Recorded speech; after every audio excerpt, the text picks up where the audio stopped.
We have somebody in Nigeria called Pastor Chris Oyakhilome. He said they don't preach in healing service. When he's done doing it, he will now appreciate partners, appreciate all those who came from all around the world. Hi family, welcome to the channel once again. Family, if you've been following me for a while now, you're aware that I'm always about peace. I always talk about how ministers should talk about each other peacefully and lovely on the pulpit of God.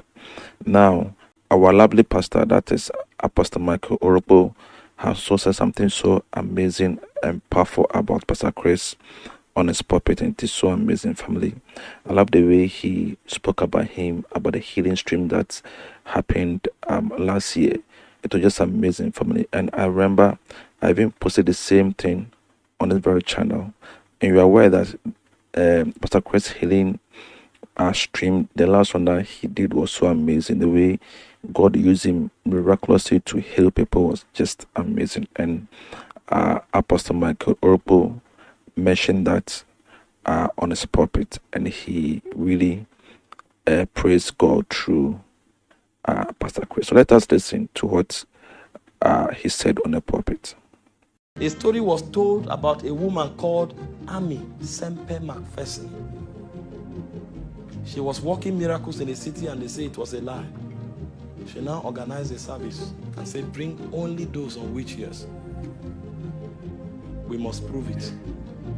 And journalists came, doctors came. They verified people clinically to be lame, and they brought them. In fact, the way she does publicity for her service is strange. She will go and stand in the city center. She wears white garment, like Catherine Kuma came later and was doing the same.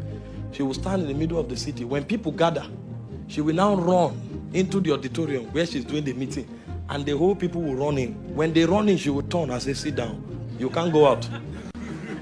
The weight of the presence the lady commanded.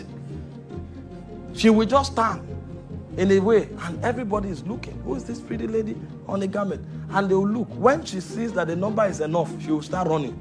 They will pursue her. She will enter a hall. As they enter, sit down. And then she will preach and convert people and go to another city. The news started spreading of the power of God that she was commanding, and they wanted to come up with ways of discrediting what she was doing. No challenge, we will prove it. And she demonstrated it. That means it's not a fluke. It's something that can be replicated. So that's the realm where you can say tomorrow is prophetic service. Prophetic service is not intercessory service. If you say it's prophetic service, you prophesy. You can say tomorrow is healing service. They will bring the sick. We have somebody in Nigeria called Pastor Chris Oyakhilome. He said they don't preach in healing service. In healing service, you heal the sick. And they will arrange sick people. He will come out and go straight and begin to heal the sick. And he will finish. When he finishes, people travel from all around the world to come and spectate. Spectators, they will just come and watch. When he's done doing it, he will now appreciate partners, appreciate all those who came from all around the world. There's no energy. The guy knows it. From the place of rest, shows up, out, out, out, out, be healed. The other time he came and the people were many, he wanted to lay hands. Dokimazo happened to him. He just stepped back and looked at them. He said, all of you are healed. No prayer. He was angry. He was angry at the devil. You are all healed. And everybody stood up. I'm not talking I have headache. From which years? People with cancer. And if he's taking testimony, sometimes it's 8 months later, so that you can verify before and after. That's Dokimazo. But they grew. I'm showing you this so that you will not be discouraged. See, some of you tried something and it looked as if it didn't work. Maybe you were at the level of idol. Keep pushing. There are more realms. There's a man called Aginasari in Ghana. I was watching his clip. I almost wept. That's the most casual ministration I've seen in my life. When he was done preaching, he said, everybody with crutches, bring it now. People are not walking. You say, bring it. How will they bring it? And they gathered it, they collected it. They were all healed. Completely. with ease is called dokimazo. And that's a realm for everyone. You have the Holy Ghost because he wants to guide you into dokimazo. So when you get there, no territory will be hard. And you don't have to wait until you get there, because these are experiential knowledge. So where you are, you keep drilling. I've gone to places before, I prayed for the sick, nobody was healed. I said, okay, maybe I'm still at doctrinal level. I went and prayed more and came back. And then every time you press, God will honor you by increasing your measure. Because this thing is not just about getting the work done, it's about making you become. He said, follow me, I will make you fishers of men. So you are made in the process of service.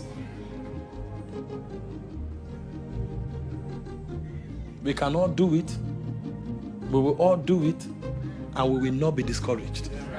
If I pray for somebody who is demonized today and the demon is not cast out, I will not for 1 second think it's impossible. I will know there's something I don't know. I'll go back and check and come back. If I pray today for the sick and they are not healed, I will not be ashamed. I'll know there's something I don't know. I will come back.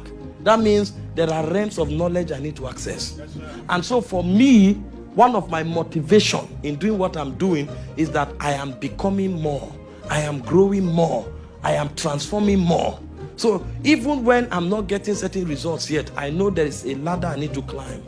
So the reason I keep pressing is not just because of the assignment. It's because of who I'm becoming in God. Knowledge. All right, family. So you all just heard from him once again, family. So it is just amazing the way he mentioned about he being powerful and healing people on the during his live streams, that as the healing streams, and the way he spoke about him, you can see that he's really praising God through Pastor Chris, the way God has used Pastor Chris for his healing services. And I really appreciate and I applaud Apostle Michael Orokpo for being able to speak about a brother this way on a pulpit. And it is just amazing, family. It is so nice that our ministers will talk about each other and lift up each other. The Bible says that we should give honor to the one whom honor is due. It is biblical, family, that we speak good things about ourselves. You see, this is what will bring about that bond in the body of Christ. We shouldn't fight each other because of members or about money. You see, this is the tactics of the enemy at this end time, to divide the church, and to lose our focus. Family, this is what's happened, and I thank you for watching to the end. I'll see you in the next video. God richly bless you.